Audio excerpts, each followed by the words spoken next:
Timing is everything. That's not just something that salespeople say when you tell them you want to think about it.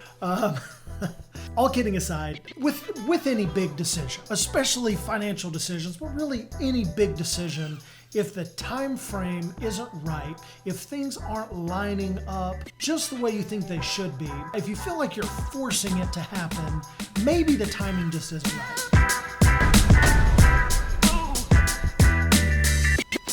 But maybe the time is right, and it really takes some discovery into the emotional state as to why that might be the case. Depending on where you are in your journey, maybe you're just starting to consider making a move, or you're waiting on a job transfer or a promotion at work, or your great Uncle Rupert to kick the bucket and leave you $1 million.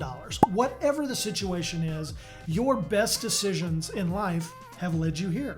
And I'm so glad that you're spending it with me. If you really study that, why are you here? You're thinking about selling your home, or you're thinking about making a move. Something about your current living scenario is not right, and it's time for a change. Whether that be a change in family dynamic, maybe you're getting married, or you're having a baby, or you're going through a divorce. Whatever the scenario is, the change in family dynamic is probably the number one reason that clients give me when I ask them, why are we talking? The next big thing is location, especially in this post-pandemic world that we're living in. It's not as much of a factor being 5 minutes away from work or even 30 minutes away from work. A lot of employers now are realizing we can get more value out of our employees, give them a better rhythm between work life and family life if we allow them to work remotely, work from home, whatever you want to call that. So now the need to be within a given geographical distance from the office is less and less of an issue. So if you really think about it, man, if you could live anywhere, would you stay where you're at?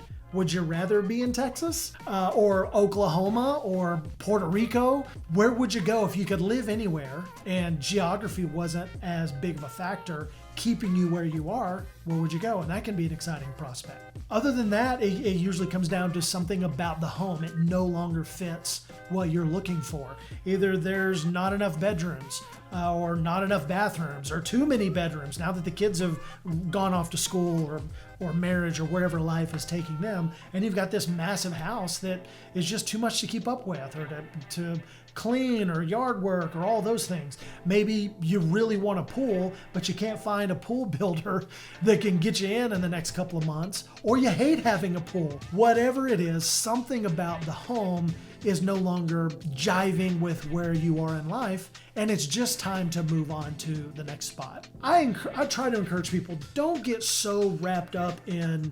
the grass isn't always greener on the other side.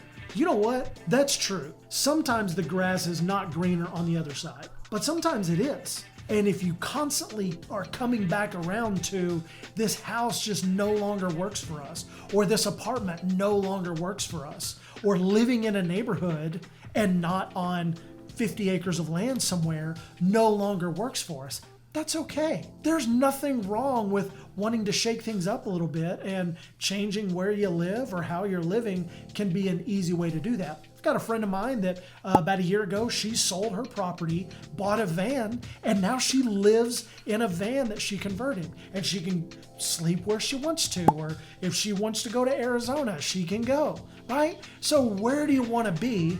If you could live anywhere, where would you want to live? Do you want better schools? Are you living in an area where the schools are amazing, but you don't have kids participating in that school system? Maybe they're in a private school, or they're homeschooled. Whatever the scenario is, why pay a higher tax rate if you're not going to get the benefit of the school systems? The reason you're here is not so much the compelling feature, or compelling factor rather, as much as you're here. And now what do you do with that? Maybe the timing is right where it's time to consider a change. Not make a change, but just open your mind to the idea of, what would it look like if we sold this house in Prosper and moved to Broken Bow and lived there full time in the piney woods? Maybe that's not your thing. Maybe being 30 minutes from everything is gotten a little long in the tooth, and you want to live near Grandscape and be on the 20th floor of some high-rise condo and take the elevator downstairs and get food or coffee or a margarita or go to a concert anytime you want to and not have to drive and find parking and all the things that go along with that. The reason that you're looking is the why is not really worth exploring to great detail if you've landed on the idea that, you know what, I think the time is now. The scope of this video isn't really, is now a good time to buy? There's plenty of those, right? In fact, I just put a video out breaking down the interest rates and what the implications of that are. If it's time to buy, it's time to buy. If it's time to sell, it's time to sell. And no one should make you feel stupid about doing either one of those.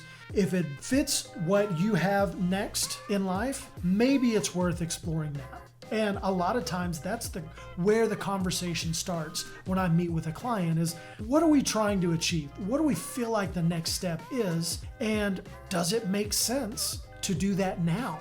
What's different about right now that makes us think, you know what, this is probably a good idea. This idea might have some legs to it. My job is not to convince someone it's time to buy or it's time to sell, as much as it is to really unpack the situation, the emotions that go along with that, and maybe present some scenarios or some angles that you might not have considered. I buy and sell real estate every day. I am in and around people every day. I spend all day long talking with clients and talking with agents and studying what the market is doing and where we feel like the market is going to go.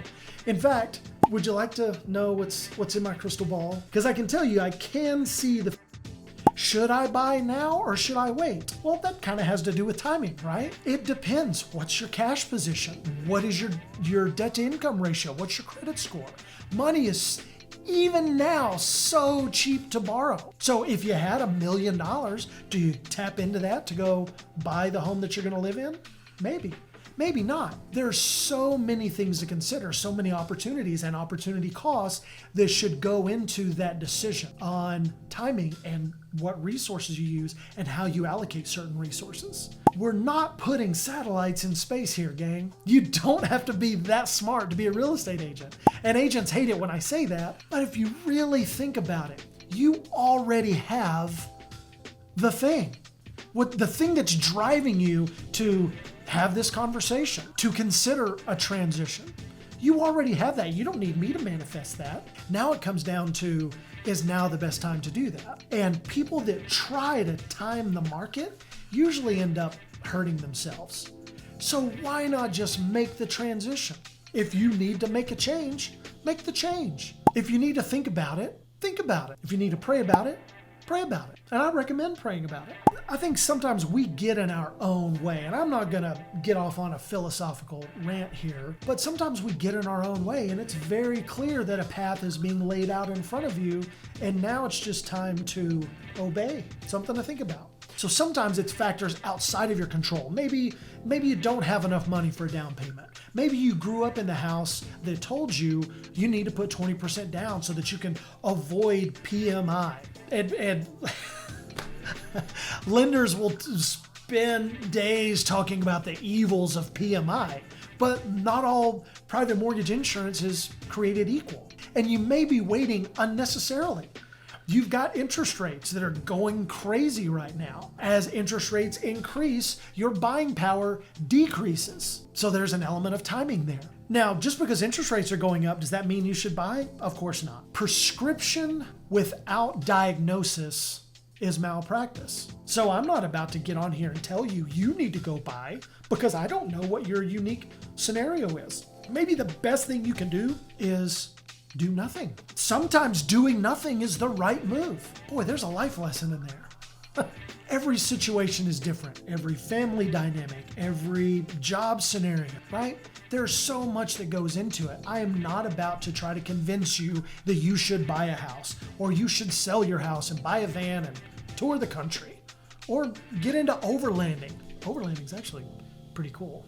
If you have been pre-qualified for an $800,000 house, does that make it fiscally responsible for you to buy an $800,000 house? Just because you can afford it today, is that what's best for you? What are the tax implications? Do you own a business? Can you use your home in a way that benefits your business from a tax perspective? Well, in a lot of cases you can. Check out the Augusta Rule. My point is, there's a lot to consider, and timing is important. And if the timing just isn't right for you right now, don't beat yourself up. Maybe it's not your season. Maybe you're that piece of meat in the crock pot and you're close, but you're not quite there. What do your cash reserves look like? Do you have 6 months of after-tax income waiting in an account in the event that an emergency happens? Most people, if they had a $10,000 emergency, they'd have to go to a credit card or call a family member. Well, consider what your emergency cash looks like before you just run off and say, hey, I've got a lender that's willing to loan me 100% of the purchase price.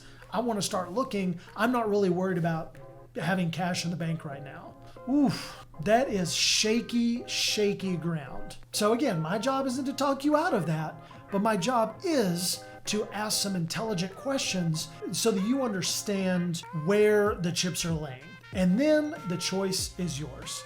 So hopefully that's helpful. Hopefully that gives you some context or some areas to look into before you just sell the house.